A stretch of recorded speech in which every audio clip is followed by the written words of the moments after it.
What's happening? This is the Tap In Podcast. We are live inside the Tap In studio. I got a special guest in the building, man. All the way from Toronto, Canada, Mr. Warren Navarro. How you doing, sir? Thank you so much. I'm healthy. I'm happy, really happy to be here with you. you. Good, man. Thank you for coming, man. 100%. Yeah, thank you for coming. Thank you for tapping in with us. Absolutely. Man, I got so many questions, but I want to start. Here's where I want to start.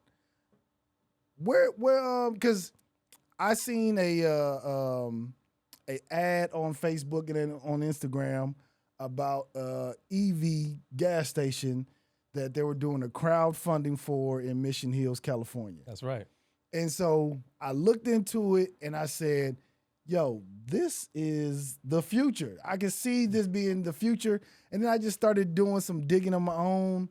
Like, yeah, there's no infrastructure for EV gas stations. I mean, for EV cars. Well, there's a lot of it out there, but it needs a lot more. Like, if you want to compare with EV to gas stations, just how many gas stations are there in America? A bunch, a ton. I can't even count. Yeah. Right. So the infrastructure on the EV side, this is all new technology. It's all new EV cars, public infrastructure. So you do have companies like Tesla. I would say Tesla's a great stock. Yes. Cars, energy storage, AI, the supercharging network. Mm-hmm. So that that supercharging network is a big money grab for Tesla. Like, and plus it enables them to sell their cars. Like, can't sell you a car without a charging. It's right. Like selling you a phone without a plug. Right. Kind of thing. So, yeah, just a EV initiative. We're charge port operators, just like EV Go, Blink, Tesla, ChargePoint. We're not publicly traded like them yet, so we're still a private company. We wrote the IP, the intellectual property, which powers our charging network and the point of sale for you or my mom or whoever is going to pull over off the highway and start a charge. We made it so easy that mom can use it. And that's the idea, to keep it so easy that anybody can start a charge, because us as a business, we want to capture that revenue, capture that charge session and making sure they're having a good time, as in basically easy to start a charge and get up out of it. Yeah. How did you get into this space? What is your background? I'm a Trini. What's that? Trinidadian. Okay. West Indies. Okay. That's my background. But when it came to EV, so before I was in the EV, I had my own company where I would reduce or offset the energy consumption of buildings. I've been in sustainability or building projects for so many years. In the time when I had that business, I was incubated at a university in Toronto, Ryerson University. They changed the name recently. But in the space, there was some other startups that were doing things with EV as well. And here I am actually taking carbon out of the air, making buildings efficient with these projects like micro combined heat and power, LED lighting retrofits, et cetera. And every time there's a tour of students or like politicians would come through the space, they'd always show them the EV stuff. This is early. This is like this is like 2016. Okay. So they always look at the EV stuff, and I kind of just like, what's going on? Okay, so all the attention is going over to EV, and kind of fast forward through the whole thing. I left, working for myself to join a team, and it was a startup. It was a couple younger people. They had a dream to build an EV charging network and write the IP, et cetera. I did not have equity in that company, but I believe I was crucial to their success. Mm-hmm. A lot of the energy and stuff I put into their business, I treated like it was my own, which led to them getting a lot of VC funding. They expanded their team, and now they're doing their thing. So I'm going to be competing with them as well, I'll compete with Tesla too. I'm a competitor, as you know. I'm a Thai boxer. Yeah. I'm a fighter, so I'm down for the fight. Plus, knowledge reigns supreme. So that knowledge is power. So that experience I had working with them and helping them grow up their company gave me a lot of knowledge. And I learned that, we can build this better. We can build this in a way where it's actually built for people to do business with us and to help them win. And if everybody can win along the way, I'm doing a good thing. I'm creating value for society. And I'm a part of the value creation society. So I want to create value for society. Yeah. And so I got into, I did my time with them. During that time, as I was helping them grow their company, I met Aaron, my partner, and he was actually building the EV initiative charging network as a charge port operator, physically putting out charging stations, our logo on the sign, on the charger. But then when say mom would come up to the station to start a charge, the driver would come start a charge, there's a big brand disconnect because at that time, EV Initiative didn't have our own software. So it was like, okay, now interact with this third-party app that is not even on this charger and led to a lot of confusion for your regular person who's just trying to start a charge. So we said, man, we got to be able to simplify this, make it more concise. User-friendly. Exactly. Yeah. Or just for the user-friendly, yeah, but also just like, it says EV Initiative, it says EV Initiative. I should be using the EV Initiative point of sale too. So there's no brand disconnection. Got you. And since then, we built our IP, we built the software in a way where we can white label it to other brands, recognizing that there are other companies, other groups out there that are larger than us for a startup. You have like, say, McDonald's. Let's say McDonald's wanted to build a supercharging network, or Starbucks. Starbucks already doing things with ChargePoint, which is another charge port operator. But I go to Starbucks for coffee. I don't go to Starbucks for ChargePoint. And Starbucks could potentially and should, in my mind, own that point of sale as well, that experience, where they can also push other value to their customers, like rewards or coupons or something, to get them to come back to McDonald's or Starbucks or EV Initiative. So we mailed our technology so we can white label it to you, so we can have the tap-in EV charging network, all under your brand, so that when you put out your own chargers and it's got your logo on it, and it's on the charger, and it's on the sign, on the point of sale, it'll also say tap-in. So that way, people don't get confused.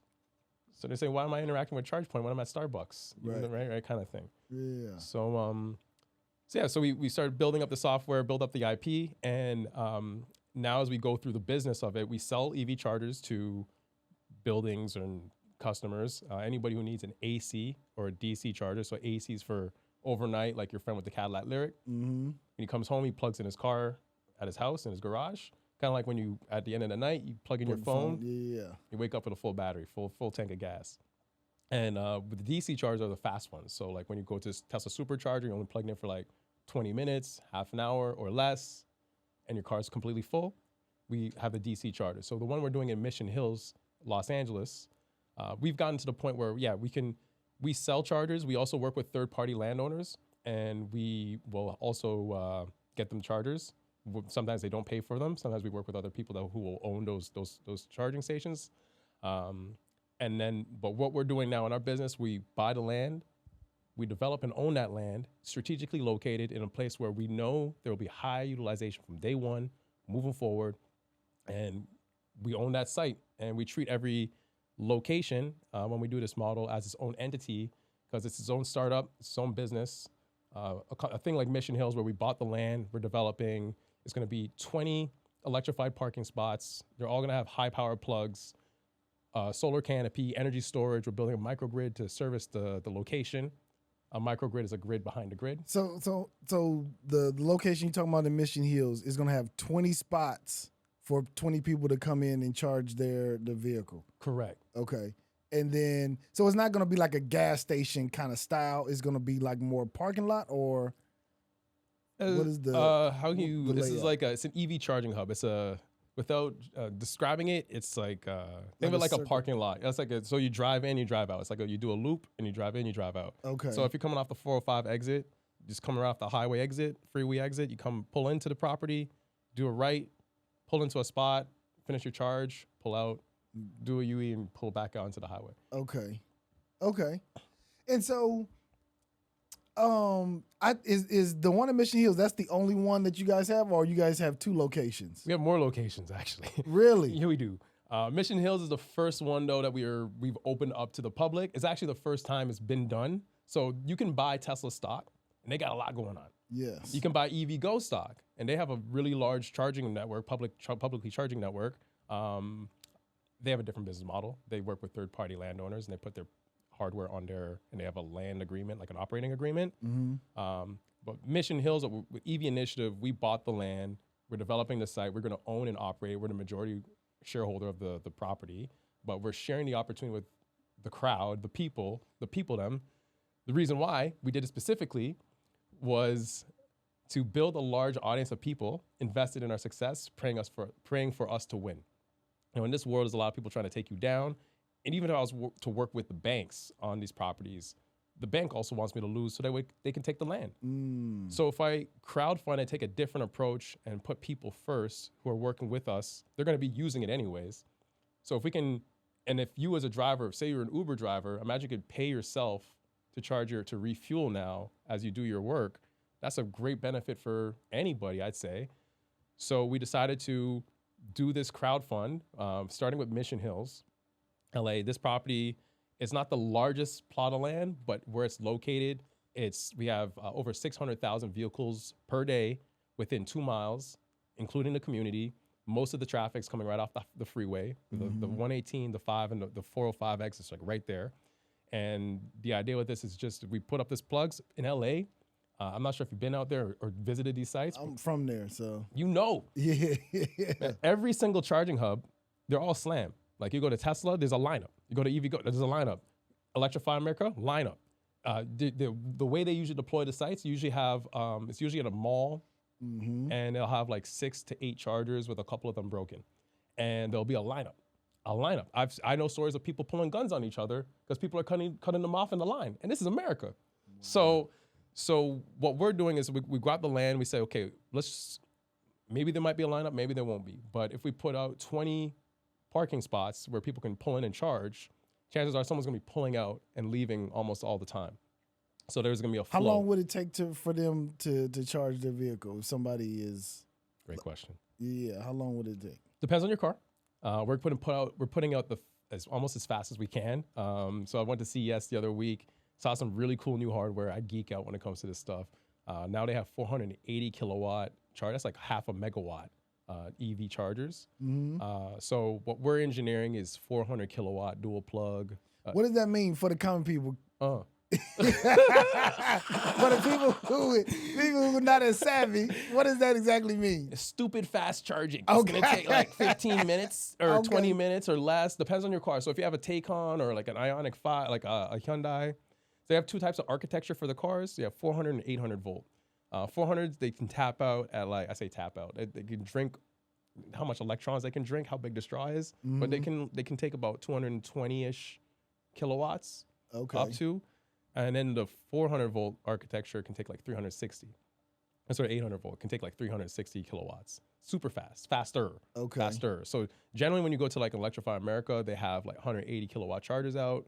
And you'll see like it'll take maybe a half an hour to charge the cars. So it'll be lines of people waiting for half an hour, waiting for their turn. The idea with this is we want people to be in and out. This is a business. I don't want you hanging out. You don't want to hang out at this space. You want to just charge your car, get out. But us as the operators, we need to make as much revenue as possible. So there's charging revenue, but there's more ways to stack on these opportunities. At the value of the land, charging every time someone comes to our location instead of the gas station that's literally across the street, there's an offset for carbon in California. Low carbon fuel credits are a thing. So you add that to the revenue stack. Each charging space will have a TV and ad screen. So sell advertisements. Absolutely. Because if you're hanging out for half an hour, if you don't leave your car or 20 minutes or however long your session is, 10, whatever, you're going to maybe look up and watch these ads, right? So we got the ad revenue, charging revenue, low carbon fuel credits. There's a snack stop we're going to also have at the property there because usually people coming off the highway want to get something to eat while they wait. Add that to the revenue stack. And the value of the land, as it increases, as we make this investment and operate the site, that's also going to increase. So yeah. When you guys planned on breaking ground on that? Great question. So we're aiming for July or August this year to break ground. We're just working through the permitting process, which is LA's a little stringent on that. So working our way through the process, and then should take by this time next year. We're expecting to be up and running, right? Okay, nice. Okay, and so doing my own research, right? Doing my own research, the one thing that I kept finding where people were saying this would never work is the power grid. Because they were saying it's not going to hold up. And you said 600,000 cars going by this location. How is the power grid going to be able to hold up to be able to charge that many cars in a day? LADWP, Los Angeles District of Water Power, is our utility for Mission. They're providing more than enough power for us. They've given us a 4,000 amp service, like a lot of power basically. But we're going to build a grid behind their grid. So they're going to give us X amount of power. There's other things to also think about that I guess like the regular person won't. There's once we start operating these and charging cars all day, all night, in the middle of the afternoon, there's a thing called demand and peak charges, which is just like an extra tax on top of the money. Yeah. I'd rather not pay that. So we're also going to be building out energy batteries. It's called battery energy storage behind the grid, which is going to be like on our, so the grid feeds our batteries, and we have a solar canopy, which is not going to generate a lot of power, but for some of the smaller loads like the lighting, the security cameras, it'll help. But yeah, we have a grid behind the grid, so that way even if power goes out on the utility side, we can still service our property for a certain amount of time. So then when the power is regained, we're back to filling the batteries.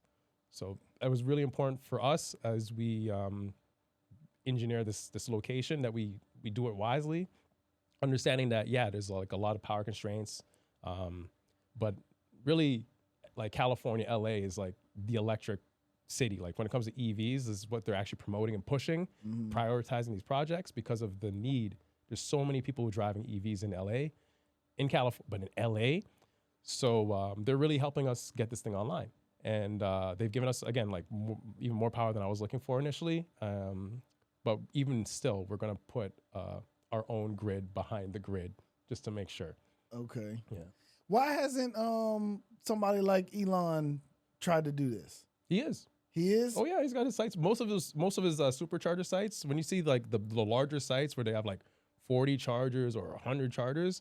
Where are they located? I've never seen it. Maybe because I don't have an EV car, so. Oh, they're out there. They're out there. They have some really large sites, like even from LA on the way to Vegas. They have a couple larger hubs. And yeah, if you go in the back, you'll see you see where they have the energy storage. You can see where the power is.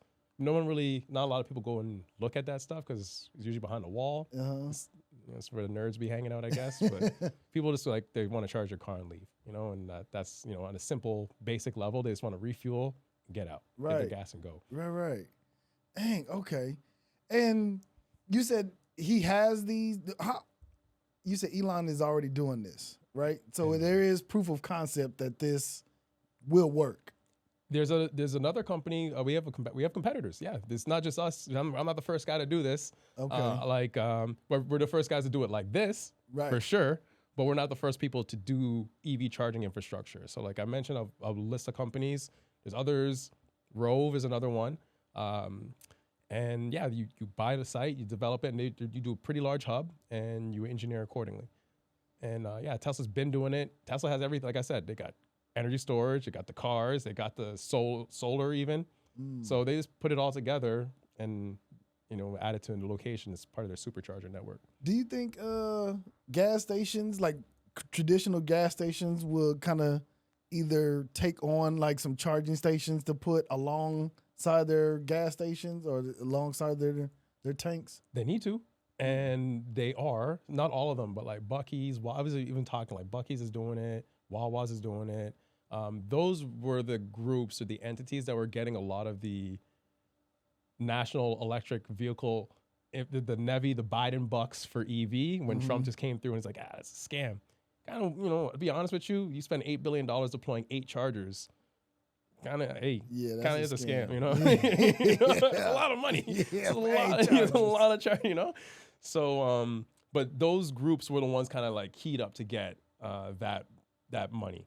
So I'm not sure if they're going to continue with their plans. They should. They need to. Like recently, just last year, me and Aaron drove down Route 66 from Toronto down to LA. It was a long drive. Took us a whole week. Jesus. We did it in a Dodge Journey. Oh, man. I wanted to drive my Ioniq 5. My electric is very comfortable. It's like I'm on a couch, and it would have been a nice trip, but we would not have made the trip because of the lack of infrastructure along the way. And there's like so many places where we pull in just to get gas, and we wouldn't see any chargers. Pulling to get gas. And maybe out of all the gas stations, I think I saw maybe one along the way, one or two. I wasn't really looking for it, but if I was driving my EV, I totally would. And that would dictate my whole route. Yeah. So the infrastructure is totally needed. Like, I'm not even sure how many gas stations are in America. I know it's A ton. It's a ton. You can find, if you pull off the freeway here in Texas, you'll see 4 gas stations at each corner. So they're everywhere. right. Yeah. So that's what's needed for regular people just to make the switch overall. Like, so you might have the one thing that's different with EV though, you don't have to leave your house to go to the gas station. If you have an AC plug, if you are able to install one at your house, you wake up just like plugging in your phone at the end of the night. Right. A lot of people don't have that though. Yeah. Is there opportunity, like a business opportunity, to like approach a gas station and say, hey, I'll take on, the overhead costs, but this will be an added value to your gas station to have a EV charging station here? It might make sense in some locations, to be honest with you. I mentioned, so actually to answer some of the questions you had earlier, because I kind of started going off, but this is our first location we're doing a crowd fund for. It's the first one ever like this, been doing like this. We have another location that's going to be corporate, but we bought another plot of land. We're basically queuing everything up. So by the time this one is done and finished, we can turn to our community of thousands and say, hey guys, we got another one. I want to be like DJ Khaled, another one, another one. And for people that don't know, they can invest in the EV Mission Hills site as well, right? Yes, sir. So if you are listening to this right now, you guys can also own the land with us, the infrastructure and the operation, but we're going to run the operation. It's only $100 and up. So the idea was to make it as affordable, like open as possible. So, McDonald's is almost like you take a couple people out, you can spend $100 just getting fast food these days. So we said, okay, if for $100 you can own something that will pay you back a dividend off of the users, depending on your share of ownership. A lot of people do 10,000. A lot of people do $100 because that's what they can afford. So that was the idea: is what makes sense to you. We wanted to be open so you can make the best decision on your side. Shares are $1.86 each. Again, we're a privately owned company, so we're still not. We haven't done the IPO yet. That is in the plans for the future. So everybody who's participated and is getting value out of us and supporting us, there'll be another opportunity for you guys to win later on in the future. But if you own a share of ownership, all the shareholders get paid twice a year. So I pay myself twice a year, and if you own shares, you get paid twice a year too. And just it's according to how much you own of the overall, right? Right. And that's the idea with Mission Hills. And it's exclusively owned by the shareholders. Everyone else is just a customer with 500,000 vehicles a day passing. If you own it or not, I hope you pull in for a little bit, grab some food, and leave. All that adds to our revenue stack, and then it supports us moving on to the next location and the next location. Yes. How much will it cost if somebody was to charge their vehicle up? Like, what is the average cost for a fully charged? So it depends on so I charge a lot because I'm from Toronto. So the price of electricity is different. Okay. So basically we mark up electricity and we resell it for the service. If it costs you $100 to fill your tank, it'll probably cost you like $20, $25. It's a lot. There's a big money savings by driving electric. Really? And that's why I love asking people, how much it costs you to fill your tank? The driver that took me yesterday, he says he does $260 a day. He drives a lot. Yeah. A big car. Yeah. $260 a day. I said, man, it's a lot of money. Yeah. I went down to CES. I was sitting next to a guy. He drives a truck. He spends like $3,500 on gas a month. God. I said, man, you could buy yourself an electric truck and save a lot of money, like just off the gas. Yes. Buy yourself an electric, put it on a payment or whatever. You're saving money. So I believe it's just the economics. So EVs, a lot of people have different opinions on electric cars versus gas cars. Gas cars been around for over 100 years. It's not that efficient, right? Like I'm gonna say cheap, but like I'm smart. Like if I put $1 into my car, I want most of that dollar to go to get me somewhere. Right. I put into my gas car, about 20 cents goes into motion, and 80 is just going into the air. So I'm like wasting money almost. I put $1 into my electric car, like 95 cents, 90 cents goes to motion. I like that better. and I think that's what's going to be the big switch for people, where they can get to work, get to their job, get to the gym, wherever they're going, and pay like significantly less than what you're used to. Yes. You know? Yeah. So, and you don't have to do maintenance. So there's a lot of benefits to it. The cars, the performance it's real. They drive a lot different. Speaking of maintenance, on the EV station that's in Mission Hills, will you guys have like a tech on staff that will be able to fix it so they won't run into that same issue of charging stations being broke down? Right. So So the answer is yes. The idea is to make sure that those stations are online like all the time, because a station down is lost revenue.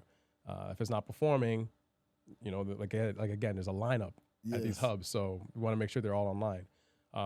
We're going to be installing security systems, cameras, etc., because we want to make sure that there's no cable cutters or anything like that happening, no vandalism. So the idea, again, is to make sure that the site's safe, secure. We'll have security patrols. Our next door neighbor is the Los Angeles Police Department. They're like right next door. There's always a cop car passing by. Listen, in LA, that don't mean shit. I know. But, I know. But what we're going to try and do is get some of these cops to buy in. Okay. Because if it's their property too, maybe they'll care a little bit more. Absolutely. Right. And I invested in it because once I seen it, I was like, this looks like something that's going to happen in the future. Like, because I just started looking around and I was like, there is no infrastructure, or it's not enough infrastructure, I would say. Yeah. And I was like, I can get in for $100. Oh yeah, I'm doing that. I'm like, yeah, I'm doing that. And so what I've been doing is every time I get me some money from my job, I'll just put a little bit more money and buy more shares. So it'll accumulate where when you guys do go IPO, I own a bunch of shares, and hopefully something good come out of that. You know what I mean? So if you are looking for like an investment opportunity where you can get in at a low cost, right? You don't know stocks, you don't know, all these other investment ideas, real estate. This is a EV gas station that you can invest in for as little as $100, and you will be part owner in the land. You will be benefiting from the revenue from the charging, from the snack bar, right? You'll benefit from all of that by just starting out with $100 investment into the thing. I love it. I think it's super. Thank you. Yeah, I think it's super dope. And then California has a law that they passed by 2035. 2035. 10 years. All new cars have to be EV. 100% electric. Really? For the air quality. Because the valleys, it just collects the air. Yes. And remember, you grew up there, so you know better than I do. Smog everywhere. You know it. So they've been cleaning it up a lot over, for the last few years. Some years, and part of this, the electrification, people driving electric has actually done a lot of tremendous benefit to the air quality. So, 10 years from now, and 10 years is not a lot of time. Like I have a child, so I look at my, shout out to Amina. Shout out to Amina. She's like my big inspiration for everything I'm doing. She's a 6-year-old girl, she's about to turn 7. And I recognize that by the time she's old enough to drive her car, that future is the electric future. And these kids, these iPad kids, that generation, these digital kids, they grew up with technology. Like we grew up with, when I got Nintendo, I was excited. Yes. And we used to play with like 2 controllers. Now they don't even have a controller. Like what's next? There's a lot of things like what's next? Like, so I think 10 years from now, all these younger these kids are gonna grow up and start getting their first cars, and it's gonna be like, they're gonna look for the electric car. In my personal opinion, it's just that these new cars that are coming out every year, you release a new car, it's going to be cool. And these new cool cars that are coming out, the technology inside the cars too are changing quickly as well. So like right now, people have this thing called range anxiety. So my battery only lasts it's only 300 miles, 400 miles. When will I find another gas station, electric gas station kind of thing? I cannot even drive this thing, but some of these cars can go very, very far. Like we drove from LA to Vegas and did sightseeing in between and after and still had charge. Really? So as things go forward, I already know that the ranges are going to go further. So the cars will drive further. The charge times will shorten, and we'll still use the existing infrastructure that we deployed today. So I'm planning ahead for Amina's future, my child's future. Understand that by the time she's older, all her friends, her and all her friend group, and all those kids of that age range will be driving these electric cars, right? Yeah. So we're thinking about the future en masse. So today, LA's highest EV adoption in the country. This is why we selected that site. We're focusing on LA first as we grow our network with like on the land side, on the land ownership side. Start in LA because that's where the highest demand is. We'll make sure that utilization means that like I can put a charger here. I can also put a charger in Katy, Texas or somewhere. I don't know. And if I put it out there, what's the chance of it getting used? Like out of a 24-hour day, what's the percentage of it being used or it just sitting there by itself? So the location is really important in this business. I could put one in LA and it could have like, hey, who knows? It could be like 70% utilized all day and night, almost, right? Yeah. I could put one out in somewhere in, I don't know, name a state, name a place, and it could maybe not get used at all. So you do all that work and all that investment. And then it's not being used. And not being used. Yeah. And that's kind of what really, and that's why some of these incentives were really helpful to like a Wawa's or a Buc-ee's to get them to install the EV chargers at their location because their drivers are out there that are making these road trips, but if there's no real business case, they're not going to spend all that money to put something out that's not going to get used. So there's a big chicken and the egg problem. Yeah. That's why they had that funding available, that like billions of dollars for EV. I just think that these politicians are really corrupt and they're busy paying themselves instead of getting things done. Yes. Kind of thing. Are you concerned about these oil companies like taking some of their market share from doing with you adding these infrastructures? No. We've spoken to Shell. Like I think we even have some oil investors in the Mission Hills. There's a lot of people invested in this. It's open. So like we have people who work at the taco stand. We have doctors. We have athletes. We have you. Yeah. Right. So it's like it's everybody, and that was the idea with it, right? Because everybody uses the gas station, right? It's like so we wanted to open up. Shell, Chevron. They're also have their own EV plans. They're also converting their older infrastructure to electric. There's a big process. I'm not sure if they own all their locations or what. I don't even know what they're doing, but they're going to do it eventually as well. And and that's where you'll see over time, probably I think in the later 2030s, 2040s, you're going to see it'll be more ubiquitous. We're still in the really early days, the earlier days of this whole thing. I think that's the beauty of getting in now because it is so early and so new that it's like where technology is going, you don't like you said, the range is going to get longer. And the charging time is going to get shorter with technology, and technology is moving so fast now. I think it's going to be like, yeah, this is the way it should have been the whole time, right? You know what I mean? Mm-hmm. And I think that's, like I said, that's the beauty of getting it now. But here's one thing that concerns me though, right? Because you guys are a startup, right? And some of these bigger companies can be bullies. You know what I mean? And they can try to do certain things, lobby different places with different people to kind of destroy your operation.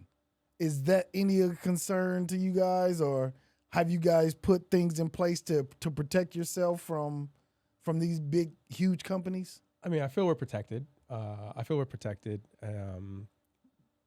Big companies like oil companies have billions and billions of dollars, right? So if they were to come and I don't know what they could do to stop us from doing what we're doing because we're commercial real estate developers and that's what we're doing. So we develop our real estate, we operate it, and I don't see them try to stop us. I could foresee in the future them trying to buy us. Okay. That would be a thing. That would be good for investors. I would see that coming. Exactly. That's like the same kind of exit scenario of us going public. So where those kind of events happen, then everybody wins. Gotcha. So that was also, again, part of the plan where I want thousands of people invested in my success, praying for me to win. And as we go through life, doing good things for people and for everybody around us, when we win, I want the people who supported us and believed in us to also win as well. So at $1.86 a share, hopefully later on we can come back and be like, here's more money dollars per share. You won with us, right? And then in between now and then, at least off the operation, you're also getting a dividend, right? So you're getting something out of it. Not like a regular crowdfund campaign where it's like, hey, I like this idea, here's some money. We want to say, okay, no, actually, you guys are also invested in the business with us. We're doing this together. Yeah.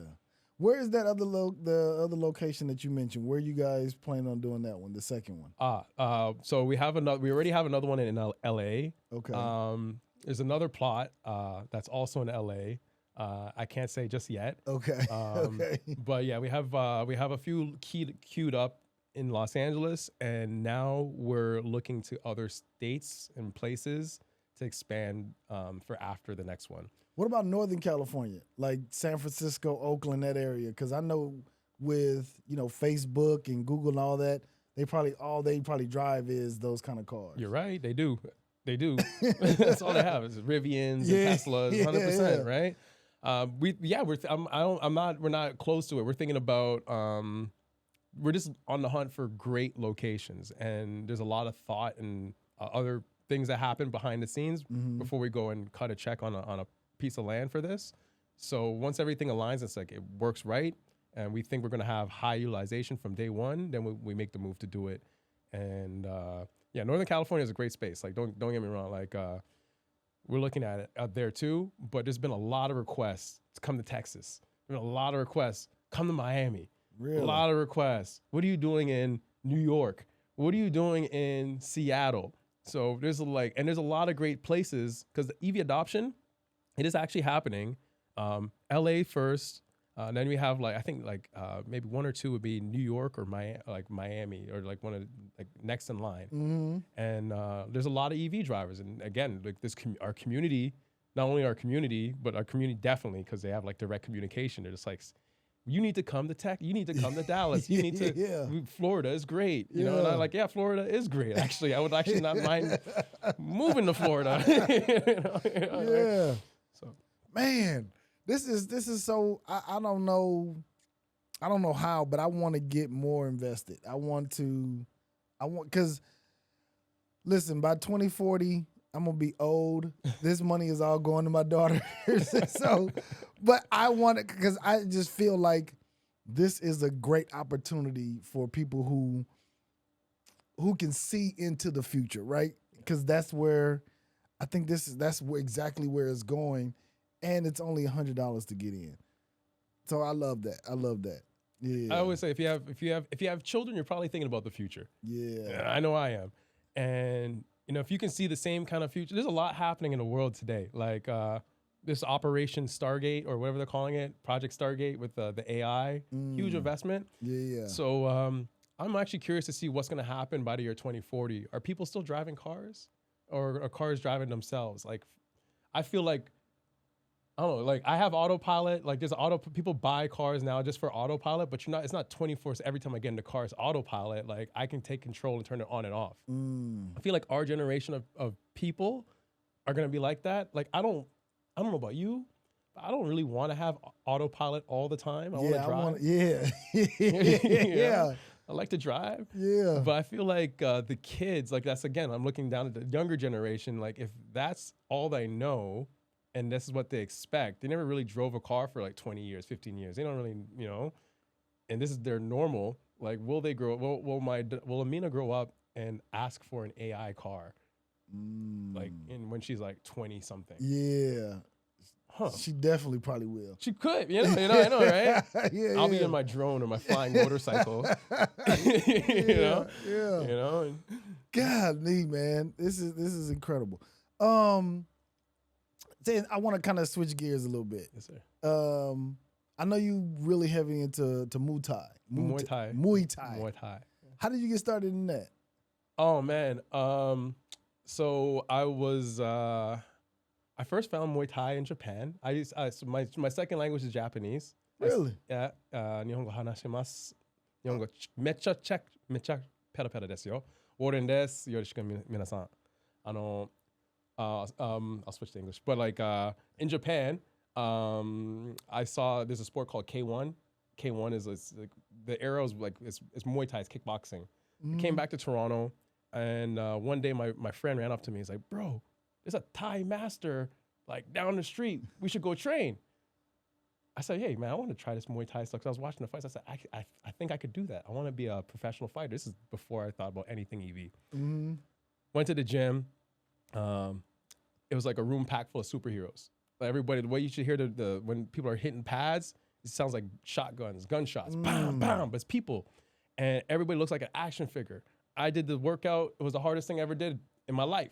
I said, I'm coming back. I'm coming back. I'm coming back.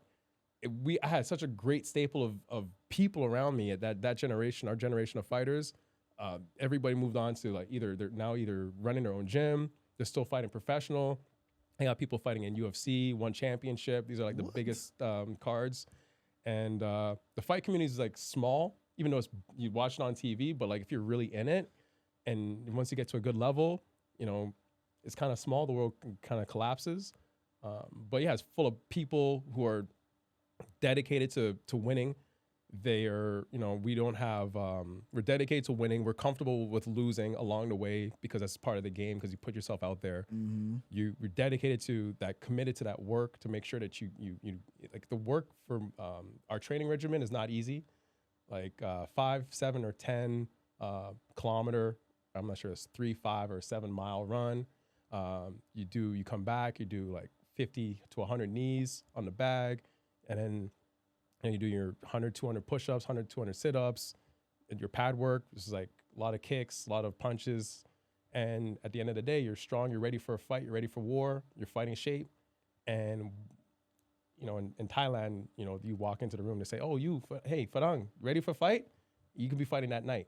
Good. And, have you fought like competitively? I've had a lot of competitive fights. Really? I have had lots of fights, all amateur. When we were doing this, my how do I say this? My generation of Muay Thai in Ontario, Canada, it wasn't legalized yet, so we were kind of doing it underground still. But now everything's a lot of, you know, again, people put in that work, and now there's like an organization. They have a Muay Thai in Ontario. It's like you know, they're trying to get into the Olympics. It's evolved, and the younger people now, I guess because of the work we did when we were there, the younger people now, they get to shine. And there's like cards happening all the time. People are getting ready for the fights. I at my gym, people, and shout out Soy Dogs Muay Thai. Shout out. Also, hey, shout out my team. You know, Todd, Daniel, Aaron. You know, the EV Initiative team. This is the group that put this all together. You know, shout out to the investors who've gotten involved in this. Donte. Like, we have such a great group of people who believe in what we're doing, and I definitely understand. Like, I know what I'm doing here. Like, I understand that, you know, the path that I'm on. And if we can create as much value for everybody involved along the way and after the fact, because like once this thing gets built, we got to operate it. Yes. Yeah. So it's like if step one is actually just building the building, step two is making it work and run. Right. And that's like, for me, that's the more scarier part, because that's real. That's more real. Yeah. But we have so many locations already online connected. I'm not worried. You know, and this kind of goes into that same mentality with fighting, where you train hard, fight easy. So your training should be hell, and then the fight should be a walk in the park. So you train hard, fight easy. So that same mentality gets put into our work. You know, so I believe the 5 Ps, which is proper planning prevents poor performance, is really important. You have to plan accordingly, and this is, I guess, is why things are falling into alignment. Okay. You know? So you be taking me all over the place, Warren. I do. So, because I am trying to get in shape, right? And I want to do something to kind of, because right now all I do is ride my bike. You know, I ride bikes and I skate. Those are the only two. And I'm just starting doing like weights again. You know what I mean? But sometimes that could be hard on the joints. You know what I mean? So looking for something that I can, you know, kind of slim down a little bit and get these hands ready just in case. Muay Thai. Find yourself a good Muay Thai gym, because you know it's a lot of it's just your body. Like that's, I guess, you know, you have your body, so you don't really need. I mean, it's always a benefit. You have extra weight, but at the bare minimum, you can walk. Right. You can walk, you can move. So if you can do that, you can actually get in shape. Like all you got to do is start either, if you can't run yet, start walking it. And then when you can walk it comfortably, if it's your 3, 5, 7 miles, whatever, say it's 3, you started. That's big. Yeah. Stay consistent. It's even bigger Yes. to come back tomorrow and do it again. And on those days you don't want to do it and you have to do it anyways. And that's commitment to yourself, right? So as you're committed to yourself and changing yourself, transforming yourself, you don't give up. So it's going to be hard. It's going to suck. Embrace it. It sucks. So what? Deal with it. So you go do your run, do some push-ups. How much can you do? How many push-ups can you do? Me, maybe 20. Boom. So you start with 20, and then next night you do 21. And you do 22. Next thing you know, you're bumping out 100. Maybe not straight, maybe you do them in sets. Just do it. Yeah. And then be consistent with it. So after you finish your push-ups, go on your back. Sit up. Lie down. Sit up. Lie down. Do that 50 times. And you can build up. Everybody can do it. It's just that we tell ourselves too much. We talk ourselves out of everything all the time. And especially things you know you need to do. There's always a reason not to do it.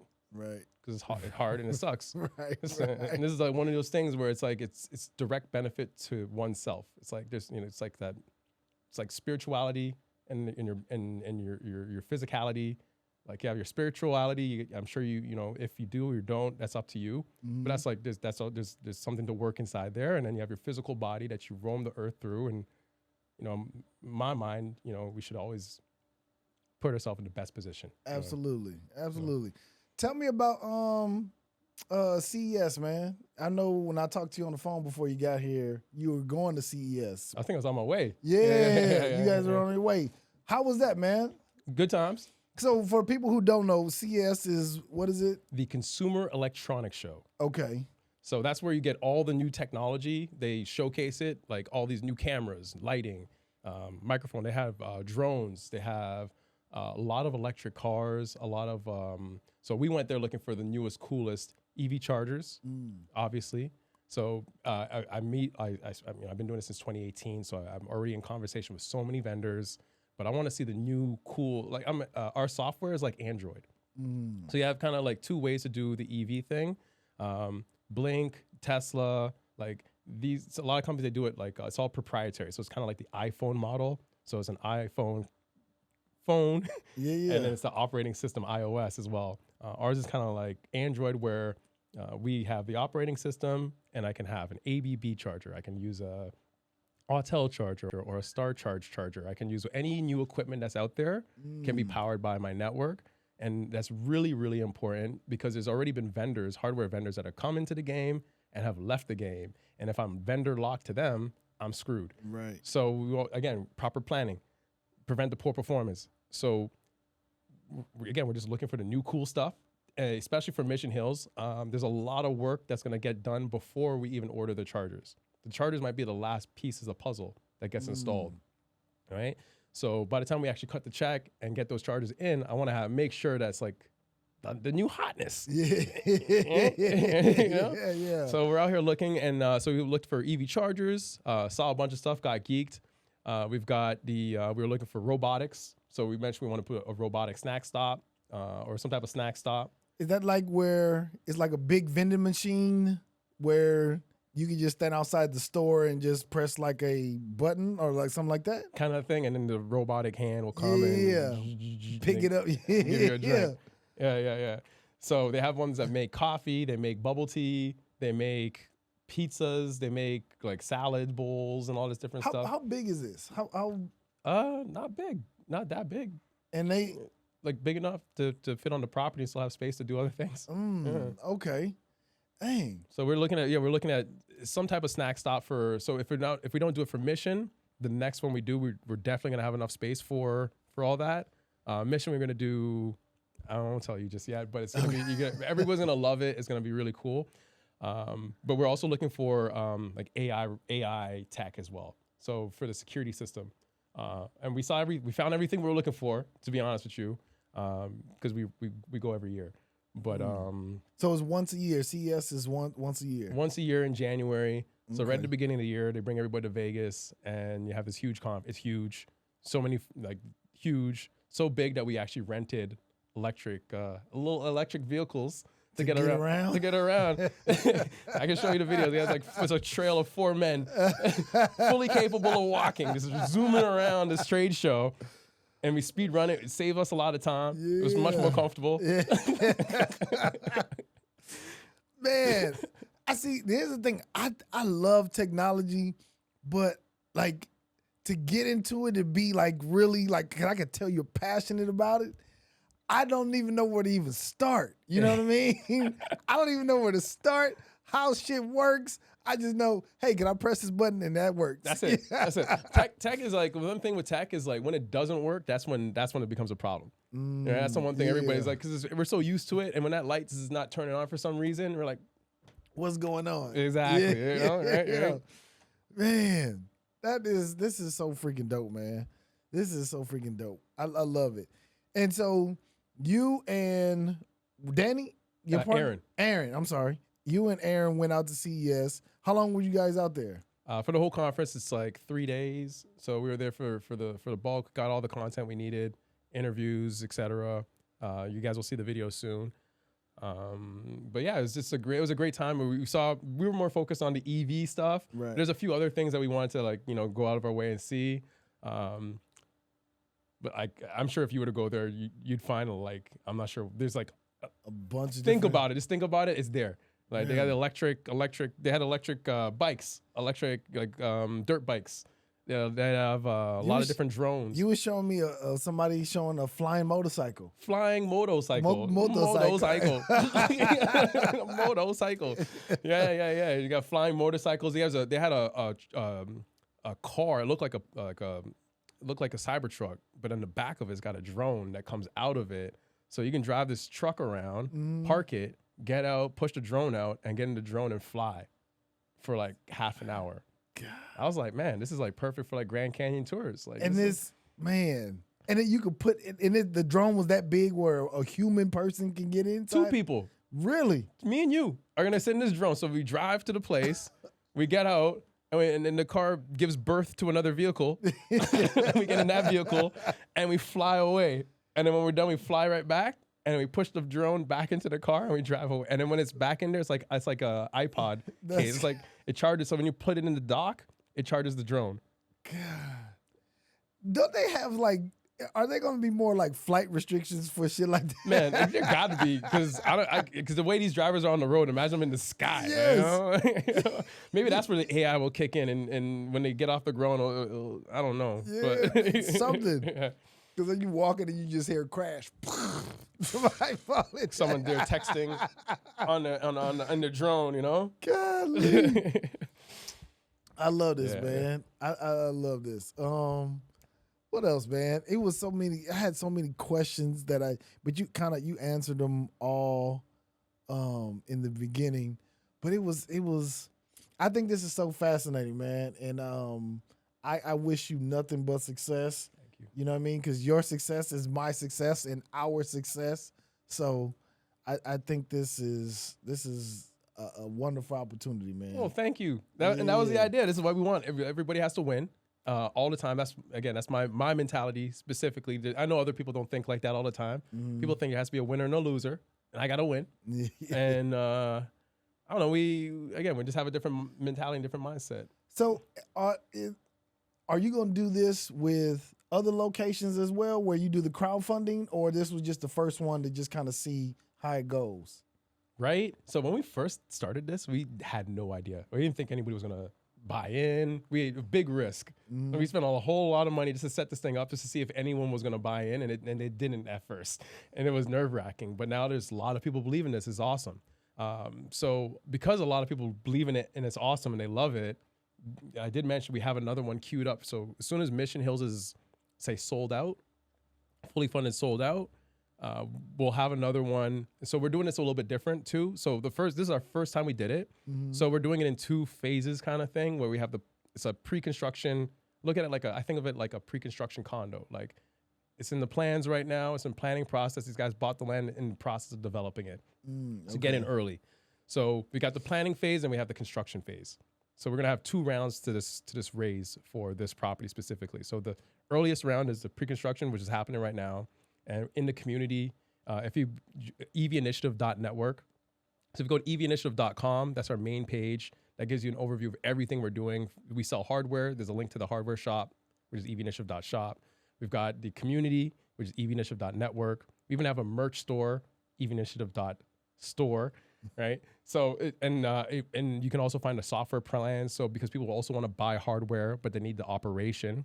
So they can go to our store, buy the charger, AC or DC, and then we have a software. They can become a partner and we'll power the charger for them. So for a low price, $96 a year. It's really cheap. It's cheap. That's the idea. That's the whole idea. Everything should be accessible, shouldn't be out of reach. If you need a charger, we're not going to overprice it and rip people off because this is all new. So I think that when something's brand new, getting started, there's going to be a lot of skepticism behind it, right? And so if you look at that Green New Deal money that Trump just killed off, I guess, that $8 billion to deploy 8 chargers and one wasn't working. This was last year, however long ago, but it doesn't look good. It looks like the whole thing's a ripoff. Right. And that's the feedback. But if we can make things happen, even, if we can make things happen and show proof, then that skepticism seems to wane away. It's like, this is real. So that's the whole idea with the crowdfund. So we put it out there, took the risk. People are buying it. They love it. We do have another one queued up for right after. And is that going to be accessible for everybody or just the initial investors? We're going to turn to our initial investors first and let them know, hey, this is a thing. You guys need to get back in, get on for the next one. And the next property is bigger. Is really, I'm gonna say, but it's bigger. So then, but so first it'll be the network, the community, and then after it'll be open to the public. Okay. Got it. And then we're looking to buy more locations, keep on with our progress. Not all of them will be open to the community. A number of them will be corporate owned by us. And then, as we continue to develop and deliver these locations, we'll head towards our exit strategy, which is going public or maybe Shell wants to throw us a check. Got you. And you guys are going to be operating all of the locations until that time. Absolutely. So as an investor, you don't have to do anything. That's the idea. Because you're awesome, but you don't know anything about EVs when it comes down to it, for real. Yes. Right? And that's the whole thing. It's like you have your life, you think this is a great idea and a great thing to support, get involved, but we are going to run it and make sure, because we are the majority shareholder anyway, so we need to make sure this thing makes money for us too. So if we're making money, you're making money too.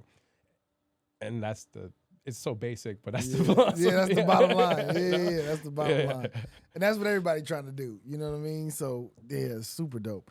Man, Warren, thank you, man. Thank you. Thank you for coming. I appreciate you so much. And I am going to continue to invest until y'all say, hey, we're closed. Do it. I won't stop you. That's good. Because I think this is a great thing. And I wish you nothing but the best, man. Thank you so much. Absolutely, man. Yo, thank y'all for tapping in, man. This has been the Tap In Podcast. Holla.